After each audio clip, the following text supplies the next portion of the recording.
When we're doing a 30-second pitch, why is it so important to focus on opening the door rather than closing the sale? So people, I feel like, are a little more cautious in spending money. Like they want to get good value. So then we get sales breath. So taking a step back and just thinking about not only for your sake, but for your audience's sake, creating the open door where if you want to learn more, then I'm going to provide some ways for you to connect with me.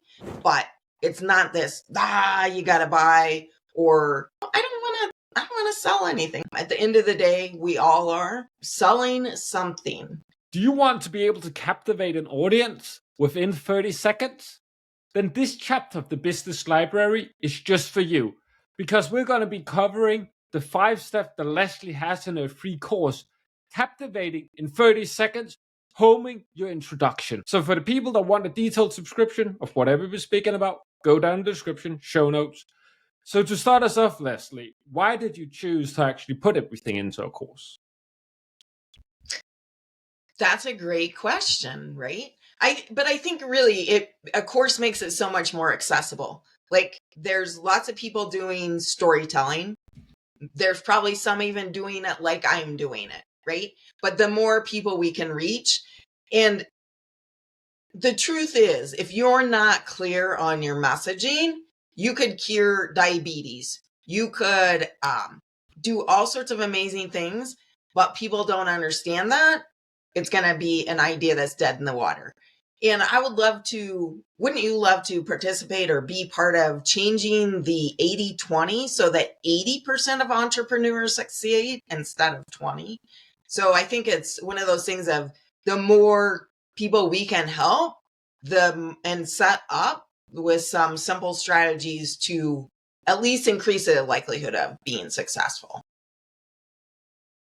Well, I would refer to the other thing. If you don't set up a strategy, I would refer to that as gambling. You might as well go into a casino, play poker, play blackjack. Actually, if you're good at poker, then go play poker instead, because there's actually some strategy to that as well. You're probably going to have better odds than just winging it in business. So to start us off with step 1, you kind of went a little bit and just touched upon it. Storytelling. Like, what is the power of storytelling in marketing? Right? Oof, so much. Like we could have a whole big long conversation about this, right? So I'll try to keep it concise. Storytelling, your story is unique to you. No one has your exact story. That being said, we know that every sale is based on emotion first and logic second. So being able to connect with people on an emotional level, that's going to invite them into your world. They're going to lean in and go, oh, well, that's interesting. That's not just the label that I'm used to hearing that I immediately check out from. I heard something a little different there. I don't know if it's totally for me, but it's enough that I want to know more about it, right? We're always looking for that tell me more kind of statement. And stories do that in such an eloquent, simple way. I find that, and I think this, I'll weave it, right? We'll probably bleed into other areas, but either we don't understand what's important about our stories to the other person. We get invested in our own stories, right? It's connected with who we are, what's important to us. And sometimes those two aren't necessarily the same thing. And then often, and I'm guilty of this as well, telling big, long, windy stories when it's like just a sliver that really is the part that makes people go, oh, tell me more about that. I think you touched upon so many good things. One thing I wanted to quickly take a bit further is like leaving that cliffhanger, because I see so many people that try to market something or try to get people to go and buy something, and then they tell the whole story. Why would I click the link? You told me everything. There's nothing logically in my head for me to gain. So what is some good cliffhangers? What are some good cliffhangers? I think that's always a great question. It obviously always depends on the story, right? I like to think of like a little bit more building the bridge. So your story is people are over here in A. You want to move them over here to B. What is the bridge we need to build so they begin taking that journey across, right? And how this story fits into that. And then what part of it do we need to tell them? Did they get them enticed enough to take 2 steps? And then you're right. Then you can leave it there to learn more or to connect with me further or whatever it is that you want to. But you're right. Why tell the whole story? And a lot of times what I find is people tell the whole story and it doesn't connect to anything. I can't tell you how many times I've said, like, that doesn't make sense to me, right? Like, does this go with this? And they're like, no. I'm like, okay, don't tell that then, right? Quit. They have to be connected, right? Because we think somehow this story about us is not connected to our business. Oh, it totally is. It totally is. There's a reason why you're doing the business. There's a reason why you're telling the story. So the question you need to start asking your own self is why? Why am I telling the story? And not why is it important to me? Why is it important for the other person to hear? I don't know if that totally answered the question, but yeah. I think it answered it in a bit of a different way, but a very important way. Because at the end of the day, it's not what you and me say on this podcast that's going to be the perfect cliffhanger or the perfect 30-second pitch. It's whatever your audience likes. And then it doesn't matter that Right. nobody else's opinion matters besides your audience. It's actually the only opinion that do matter. So kind of going into the next step you had, like what is some of the traditional like pitfalls you see with people's introductions? Oh, how much time we got, right? Got plenty. Yeah, exactly. How is a huge one. People get all hung up with the how, and I think because we know how we do stuff, so it's comfortable, right? But nobody listens to how, and nobody cares about how except on a very superficial level. We want to know, do you understand where we are here, and can you move us to over here, whether it's a product or a service? How you get us there, if you can convince me of that, like I'll stand in the corner and gargle peanut butter or do whatever it takes, right? If this pain is big enough. So letting go of the how that we do things. Leaving people in a weird emotional state. So we all have stories, right, of struggles and that kind of thing. But somebody who leaves the audience in a strange emotional state, that is not a good place to be. They're never going to buy. They're never going to take a decision to move forward with you. And subconsciously, we don't even get that, right? We don't even understand, but we're like, ooh, okay, like that didn't resonate with me, or I didn't get it. And a lot of times it's just because you finished the story at an odd spot. You weren't the hero of the story. So many reasons, but leaving people in a funky emotional state, never a good idea. And then you kind of, right? You kind of alluded to this, just the spewing words out, right? Connecting events is not a story. A story always has a lesson, a moral, a call to action, something like that. So just stringing events together, no. Stop. So those are just a few that, right, come to the top of my mind. Yeah, be intentional. Be intentional with what you absolutely say. Yep. There needs to be some sort of reason to it. Absolutely. Intentional and have a goal. What is my goal for this story? And it can even be to entertain, right? And that's a slightly different goal than some to educate or other things. But always be thinking about, what is my goal by using this story here where I'm choosing to use it. Yeah. Like, I'll like to point out as well, take it to that next level that you spoke about, Nextly. What do you want them to feel? Like, that's the goal you want to aim for. Like, what kind of emotions? Because people buy because of emotions. So when it comes to the third step, like you talk about opening doors instead of closing sales. When we're doing a 30-second pitch. Why is it so important to focus on opening the door rather than closing the sale? Right? Well, there's a few people. I was trying to think, and I actually know a few people, right? Maybe that they would call themselves one closer. I've heard that term before. Yeah, exactly. But it's very few, and I think it's even harder in this day and age. And I don't want to blame necessarily everything on the pandemic, but certainly it caused us to reflect and to pull inward. And so people, I feel like, are a little more cautious in spending money. Like they want to get good value. They're maybe have had bad experiences, so a little hesitant.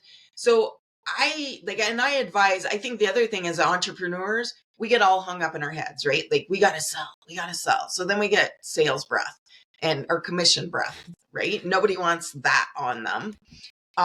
So taking a step back and just thinking about not only for your sake, but for your audience's sake, creating the open door where it's not a big deal. We're having a conversation. If you want to learn more, then I'm going to provide some ways for you to connect with me, but it's not this, you got to buy, or I don't want to sell anything. Like I'm not a salesperson. At the end of the day, we all are selling something. So, just accepting that and saying, okay, I'm going to invite them in to look at what I have to sell. Because you wouldn't think about it as a storefront. We're branding wise, right? We're the brand, we're the storefront. And then we're opening our doors and we're not going out and grabbing people off the sidewalk. We're opening the doors and inviting them in to look at what we have, if it appeals to them. Yeah, I think it'd actually be illegal and to some extent just grabbing people off the sidewalk. I don't. And another thing is when a lot of the place where you go and pitch, it's like a networking event, and people are not going there to buy something. Understand again. Let's go back to understand why your audience is there. You want to tailor to them. Right. Most people and they hate to be could sold. potentially buy something, right? I think that's the thing about being clear. So they could potentially buy, but the other thing is they can't refer you if they don't understand what you do. So it's a double whammy. If you're not clear, you're not going to get referrals and you're not going to get people buying.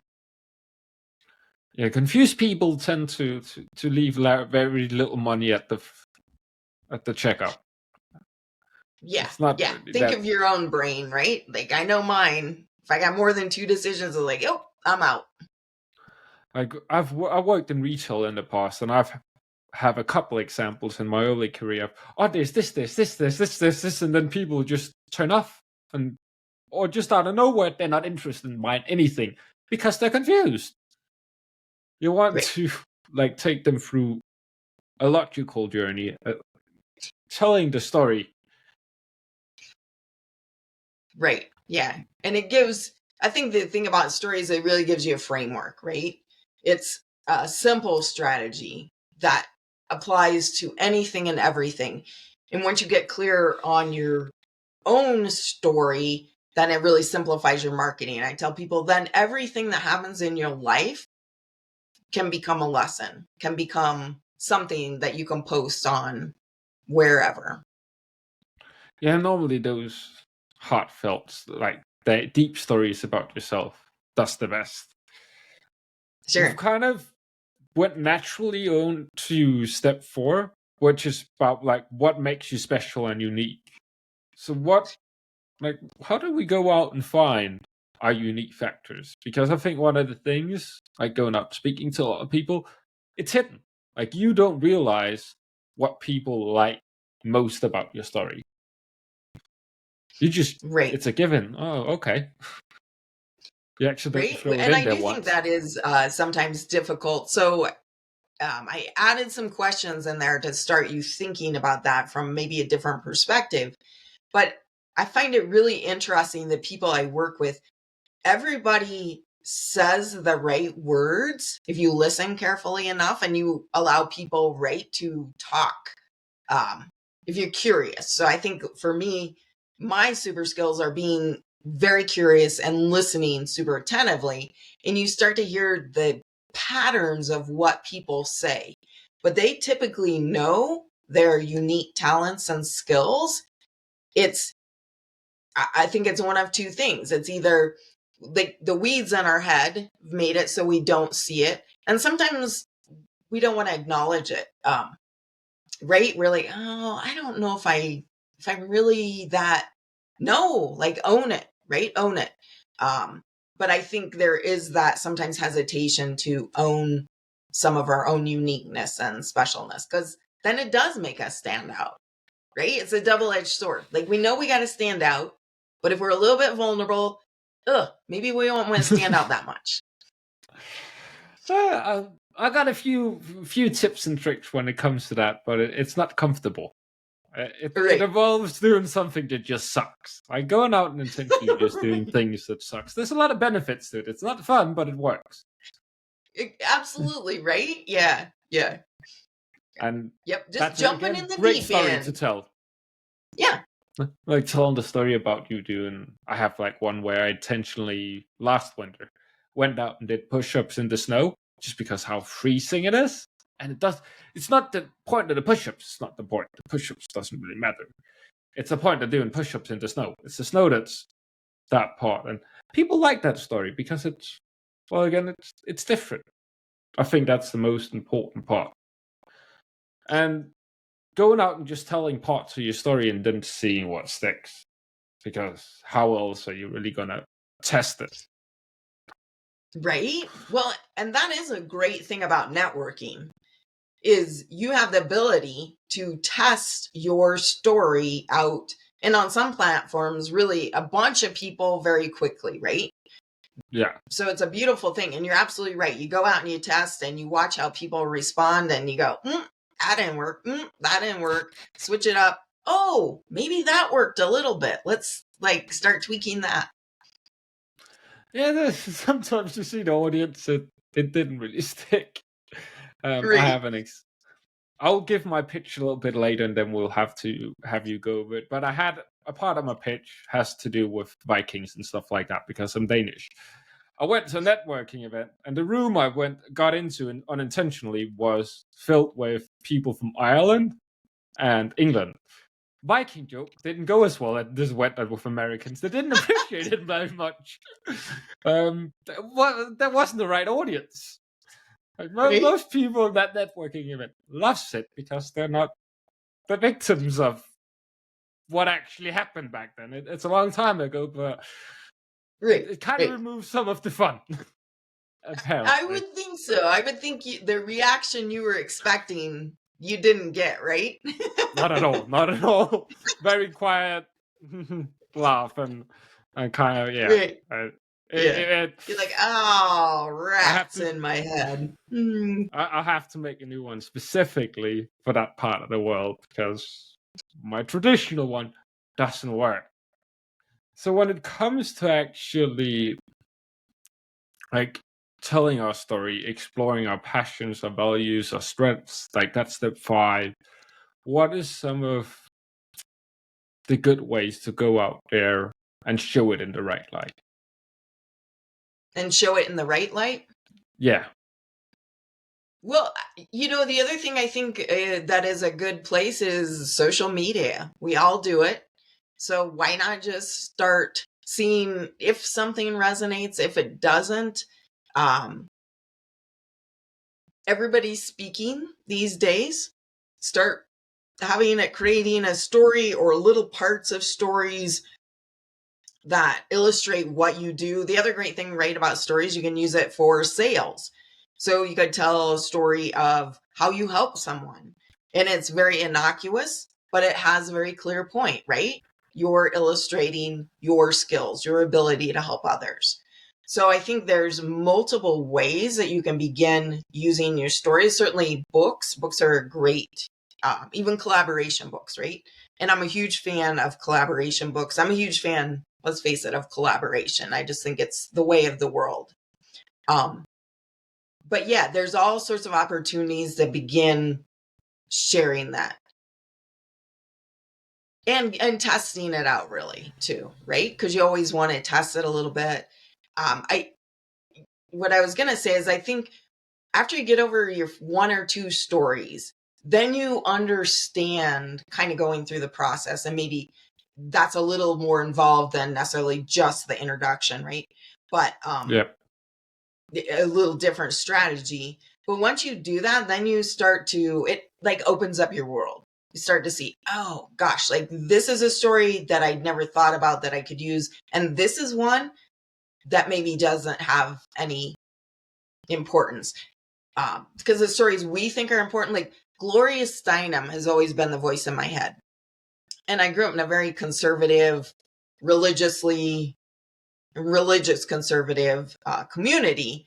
And so I'm not really sure how she got in my head, but she did, right? And she's always been that voice. Well, I always told a different part of the story because that was where the trauma laid for me, but that wasn't the important part of it. So I think it's figuring out, yeah, again, like we talked about this really, what it is from the other person's point of view that really makes that connection. Yeah. Great that you mentioned like multiple stories. Because when you hear people about like going around with their first story and creating it, it sounds like it's their life story and it's the one and only, one shot only. And if they get it wrong, they get like executed or something. Like that's literally how important it is, where it's like Right. your first story, it's gonna be your first story probably for a couple of weeks, and then you don't agree with it anymore because you found some other ways or something that resonated with you more because you reached that next level. And it's gonna like keep evolving and have multiple ones as well. Because otherwise you're gonna pitch the completely wrong audience like me. And just have them sit there and like, okay, mate. We don't and that's it. Well, normally I get a few people laughing. At least one of them like actually is sitting there and like smiling. And here it was like, no. Great. And I think when you have, you make a super great point. When you have sort of that story bank, then it allows you a lot of flexibility, right? I did a speech a while back, and the person who had invited me had told me kind of one thing, and then I think she had switched in the conversation to speaking to another group. But I didn't necessarily make the switch with her.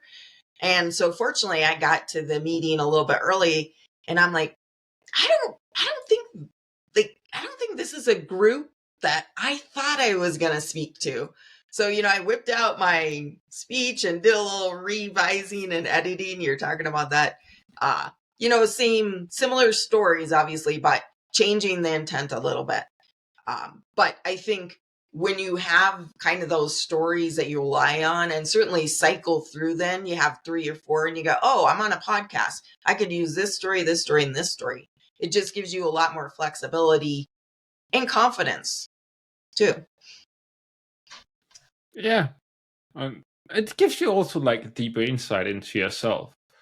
But since I have you here, I actually wanted to throw my 30-second pitch at you, and you can kind of like pick it a bit apart. What works, what doesn't work. So normally it starts out by a person pronouncing my name wrong because it's spelled with a silent letter. Something we do in Denmark. So I'll be starting out by, my name is actually Mads. Yes, it is pronounced with a silent D because silent letters in names, that's something we do in Denmark. And the best explanation I can give is it's a bit of a Viking heritage.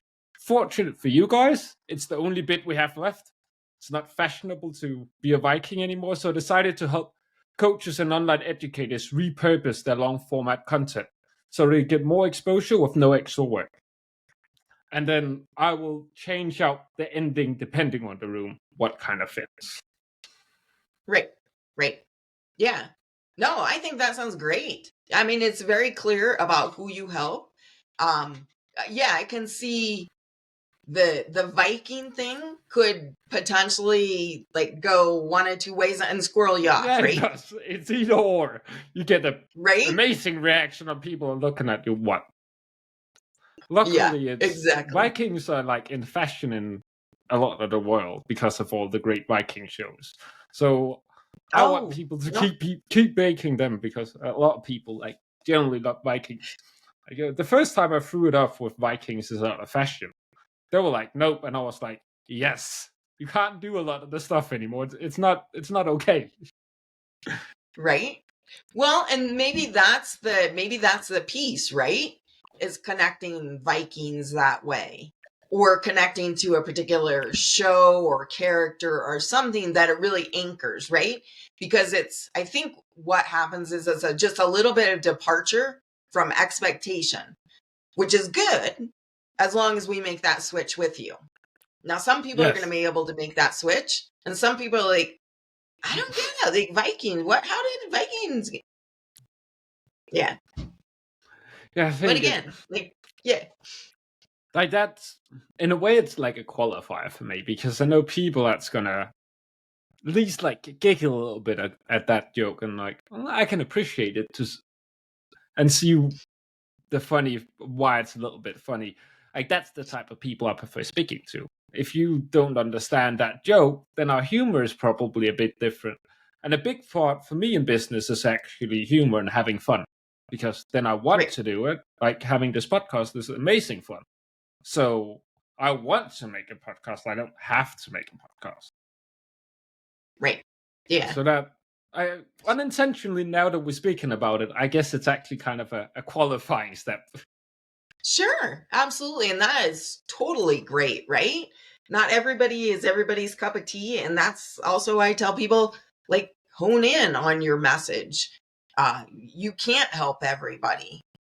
I worked with, or I actually had a networking, ran into a guy, and I still have no idea what he did in all Um, transparency. And I'm like, right? I ask a I'm looking. gazillion I know questions, this story, but our audience is gonna love it, I believe, because right? it's Right. And hilarious. so, yeah, you're like, at some point, I give up.